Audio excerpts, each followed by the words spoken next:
Year 5, so this is your PDL for this half term. We are looking at media resilience and digital literacy. Now, you may be looking at that thinking, I haven't got a clue what you're talking about, Mrs. Hall, and that's okay, that doesn't matter. Over the course of the next couple of weeks, you will find out a bit more about it, but I don't want to tell you too much because I want to set you a challenge to start you off. So, the first thing I want you to do is we are going to be thinking about an explorer, a famous explorer. And this leads into us thinking a little bit more about the Aztecs. As you know, the Aztecs is our new topic. And we're going to find out about who discovered the Aztecs. But to start us off, I want you to think about a really, really famous explorer, Christopher Columbus. Now, in order to do this, I'm going to give you a specific website that I'd like you to go onto. Now, this link is attached to the tapestry post. So you need to go into the tapestry post. In a moment, when I've explained it, you need to pause the video and go into the tapestry post and click on that link. Now, when you do, that will take you to this website here.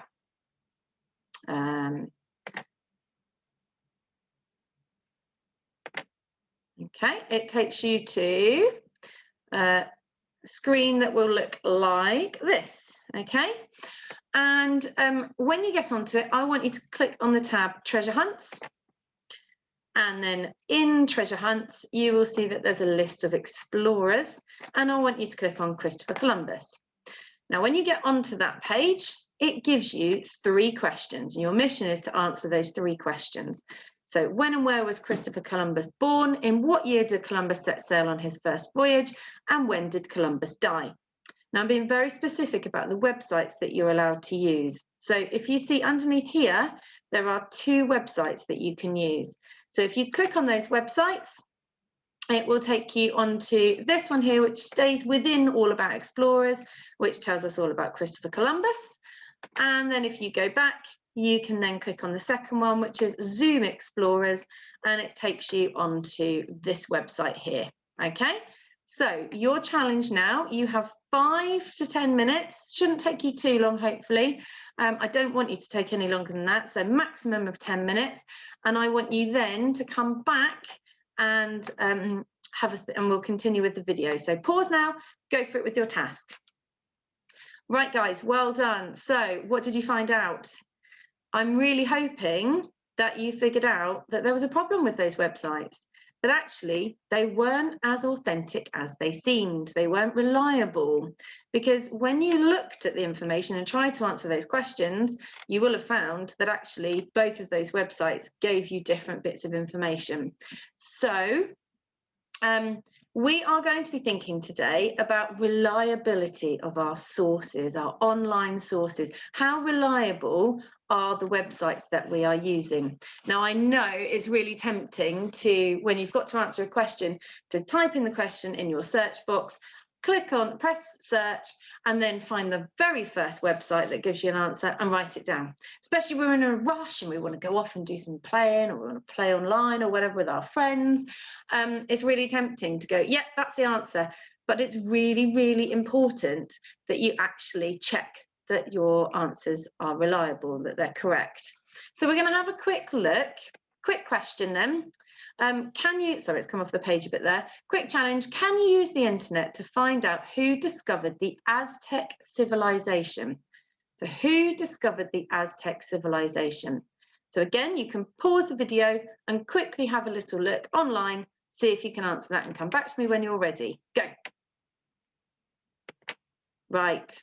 Did you find out that it was the Spanish conquistador, Hernan Cortés? So Hernan Cortés was the person who discovered the Aztec civilization. He was a Spaniard, okay? And we're going to find out a little bit more about this person. But before we do, I want to just quickly talk to you about websites and how we can make sure that we're actually finding accurate information. So reliable, accurate information. Here are some tips. So number 1, look for established institutions.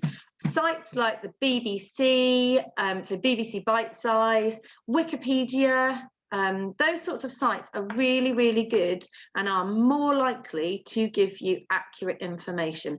They've been around a long time, and it would really, really ruin their reputation if they gave you fake information. So there are people employed to make sure that their websites have not got inaccurate information. So sites like that are really, really worth looking at.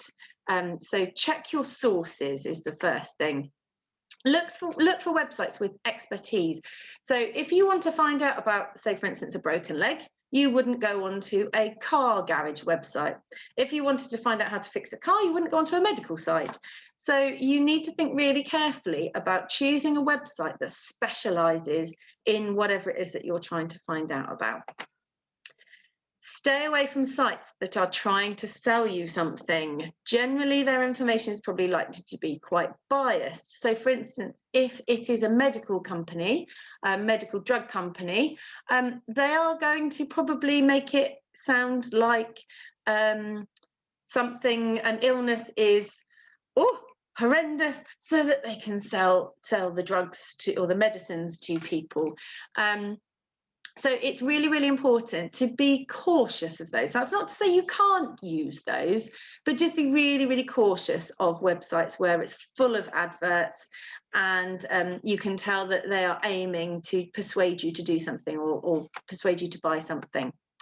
Check the date of the website. Check that it isn't really outdated, particularly if you're looking for scientific knowledge. So for instance, if we were trying to find something out about COVID-19, we know that the information is changing so rapidly that we wouldn't want to look on a website to find out, for instance, how many people have been immunised.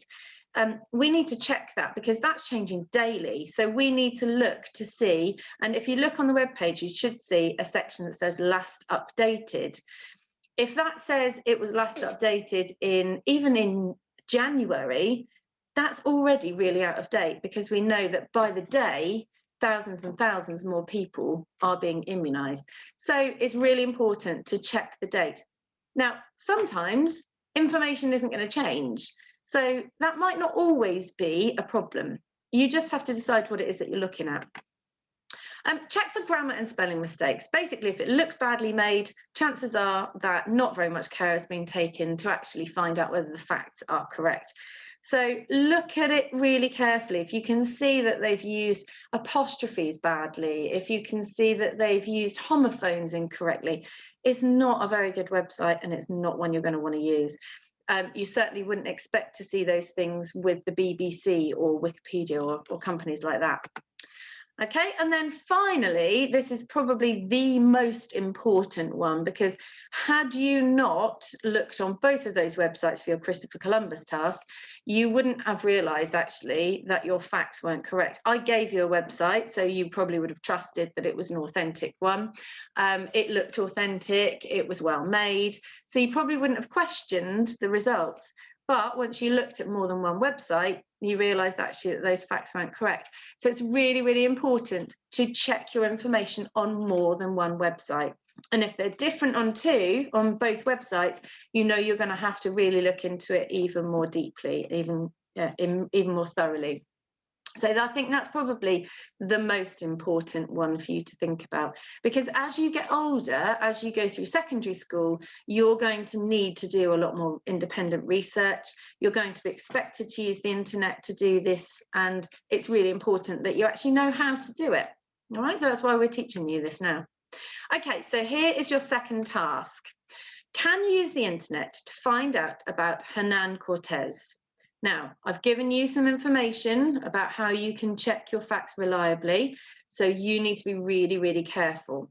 This should only take you about 15 minutes. If it takes you any longer, you can stop. I'm going to show you what your sheet looks like. Now, this is attached to the tapestry post for today. Your learning intention: I can assess the reliability of sources of information online and know how to make safe, reliable choices from search results. So that is where we're looking to say, have I chosen a sensible and safe website? Does it look like, if you go onto a website and it looks like it's aimed at older people, or you see something inappropriate on there, you know that you come off it straight away. So that is part of us making safe choices when we're using our search engines.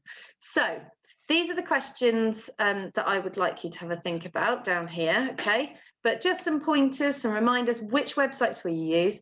How will you know that they're reliable? And how can you check your information is accurate? Just talked through all of that there, okay? So you've got 4 questions to answer. When was Hernan Cortés born? What is Hernan Cortés's full name? What did the Aztecs think of Cortés? And in what year did Cortés conquer the Aztecs?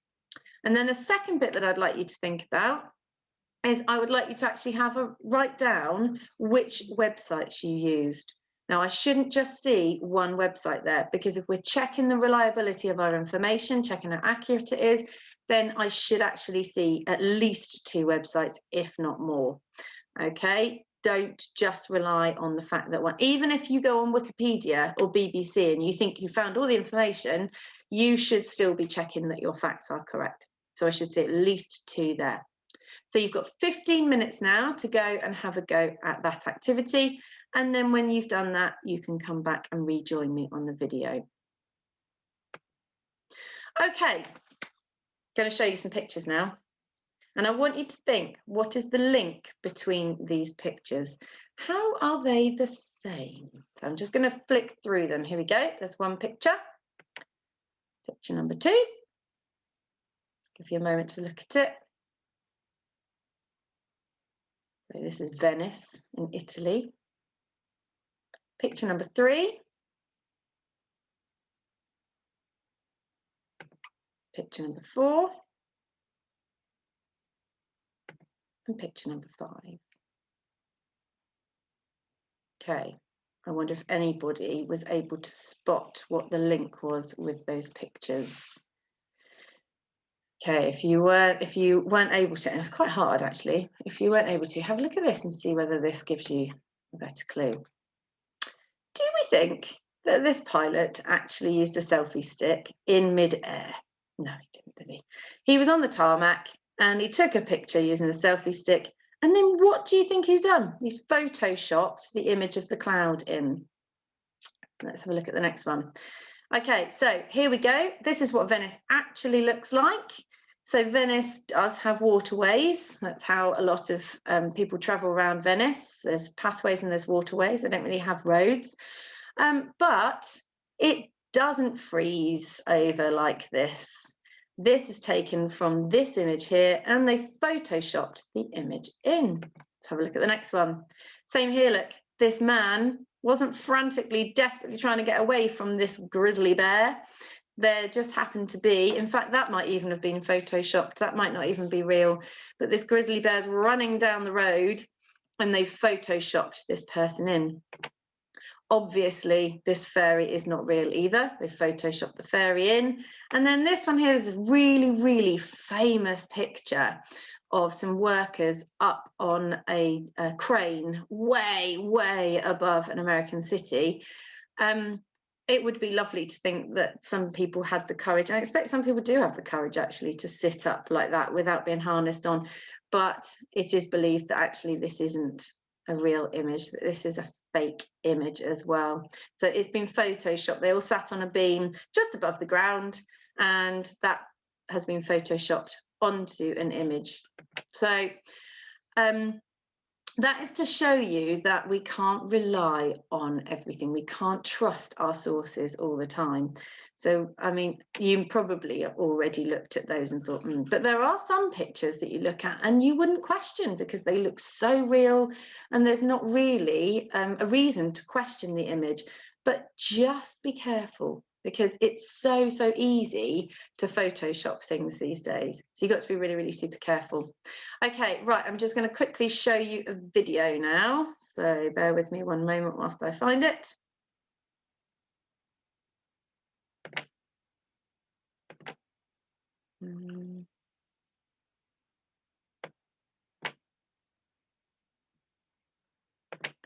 Okay.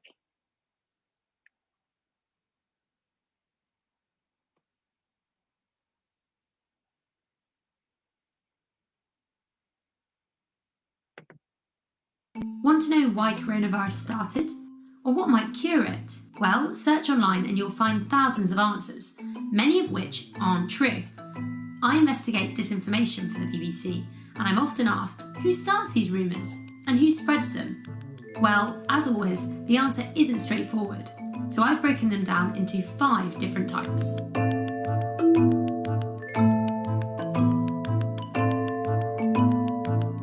1. The Joker. Lots of people have been sharing funny posts and memes online, and some of them are pretty good, but others go too far and people actually believe that they're true. 2. The Scammer. This lot are looking to make money from the pandemic. Some create fake texts trying to get hold of your bank account details, or others plug dodgy advice looking to sell their remedies and cures. 3. The Politician. The people in charge can also spread fake news. That includes officials and state-sponsored media from around the world. Officials in China and the US have been trading misinformation since the start of the virus, each accusing the other of deliberately creating it. Of course, neither of those claims are true. And there are concerns about foreign interference. That's when states spread misleading information abroad in order to further their own aims.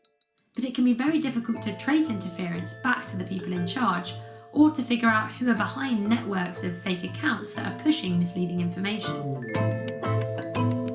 4. The Conspiracy Theorist. These people think that nothing is as it seems.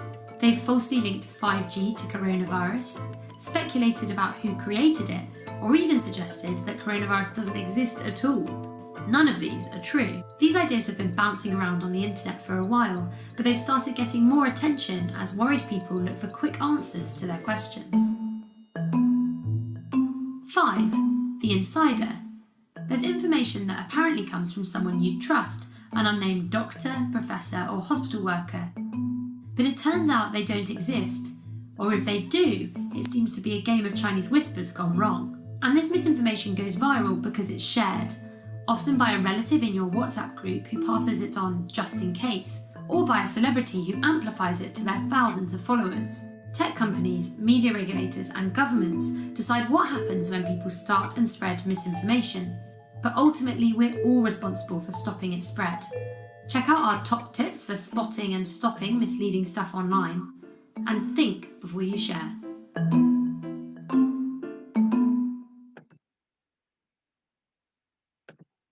Okay, so that shows how easy it is for us all to be misled. It's really easy because, like the lady said there, if it's somebody that we feel that we can trust, we might actually listen to the information.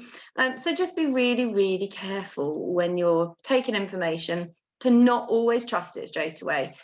Question it, find out more about it for yourself, talk to adults to see whether they agree and whether they think perhaps the information that you've been given online might actually be incorrect. So I'm just going to quickly pop back to my PowerPoint. Okay, so I just want to finish now. I'm really looking forward to seeing your work, your task on Hernan Cortez, and seeing which websites you chose. And perhaps you can tell me a little bit more about why you chose those websites, why you found them to be quite reliable. And I'm just going to finish off now with a little bit of fake news. So, St Anthony's School plunges through hole in ground. Head teacher Mrs. Ashworth describes her horror as she realises, what did she realise? Thought that was quite good fun. It's really, really easy, isn't it, to set up some fake news? So I just want you to think about your role in that. If you were to hear something like that, would you just go and tell everybody, oh, St Anthony's has fallen through the ground? Or would you perhaps find out your facts before you started to spread that information? Think about the dangers of spreading information that isn't correct and who might be affected by that. Things like WhatsApp. And I know that the coronavirus has definitely pushed this as an issue, highlighted this as an issue, that people send messages saying, oh, you mustn't touch the petrol pumps because that's a really easy way of transmitting coronavirus. So that person reads that and thinks, oh gosh, I must pass that on to everybody. And that actually could spread fear, couldn't it? Because people then think, oh gosh, I can't touch the petrol pump. Whereas what would be more sensible is try to find out some facts about it. Try and find out whether it's true before you then share that information. Okay, so that's why we're thinking about being media resilient. We're thinking about taking care of ourselves. We're thinking about looking for reliable sources of information. And we're also thinking really carefully about how we can make sure that we are not sharing fake news as well and causing concern when we don't need to. Okay, so that's your PDL lesson for this week. I hope that that's taught you a little bit about the importance of using those online sources really, really carefully. All right, take care, guys. Bye.